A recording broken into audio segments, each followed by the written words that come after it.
Jack Reacher, Never Go Back is an action movie directed by Edward Zwick, and well, kind of obviously it's the sequel to the first Jack Reacher, which came out a few years ago.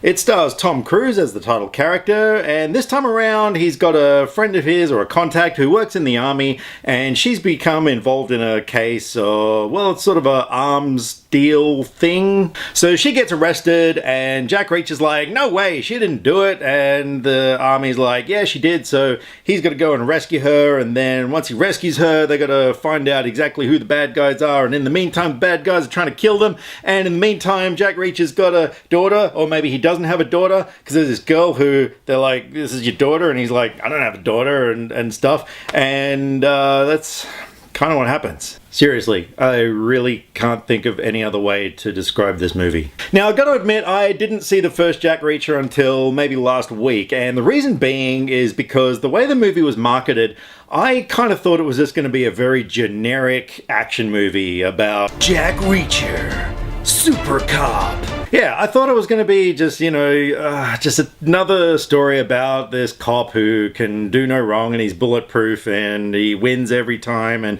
he's great in fights, and he has car chases, and that's how he lives his life. So imagine my surprise when I actually watched the movie to find out that it was kind of a mystery thriller, and Jack Reacher was actually an investigator. Kind of like if Sherlock Holmes and Ethan Hunt from Mission Impossible had a baby, which is really weird. But that's who his character was, and admittedly there were fights, there were car chases, and he was pretty good at all that sort of stuff, but it was more about this guy's intellect, and I really dug what I was watching. I thought the first one was a superb movie. So after seeing that, naturally I was really looking forward to this one, but look, it's okay at best. It was definitely nowhere near as good as the first one.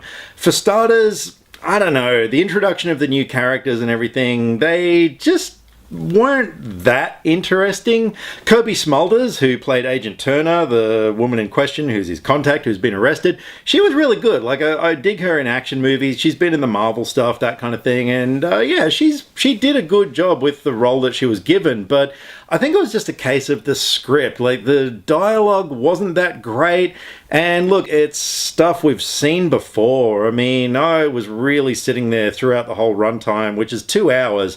This movie should have been shorter. And there were a couple of moments where I was sort of just, I don't know, mind was going off somewhere, and then I was like, bang, hey, gunfight, whoa, I'm back. Admittedly, there were some good fight scenes, although, they did that typical action movie thing where they filmed it way too close and a lot of quick cuts, so yeah, it was kind of hard to tell what was going on, but there were a few well choreographed fight scenes, but like I said, overall, it just didn't really wow me. I mean, the first movie had some really great moments of tension, particularly if you've seen it, the opening scene with the sniper rifle. I mean, my God, that hooked me from the start, and I really felt, throughout the whole runtime, there was a lot of tension, and it was an intelligent script. But the second one, with a sequel, you should up the ante of what you've been given before. Like, it should improve things from the first movie, that kind of stuff. And this movie really didn't. I mean, case in point, it was the kind of movie that while I was sitting there watching it, I was trying to think of things that I can say in my review,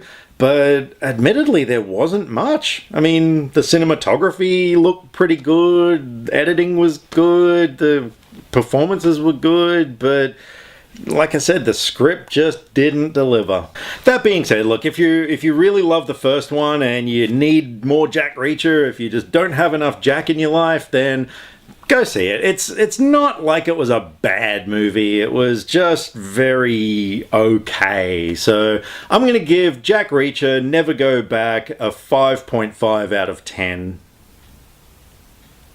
So once again, a big thank you to everybody who's been subscribing to my channel and chatting with me, that kind of stuff. I've actually just posted a video not long ago where I'm giving away a bunch of DVDs to someone by answering a simple question. So check that video out. I'll put a link to it at the end of this video. And if you've seen Jack Reacher Never Go Back, let me know what you thought of it. Hopefully you liked it more than I did. Drop me some comments either here or on Facebook. All my social media links are in the description below because I like to talk about movies and I would love to talk about movies with you.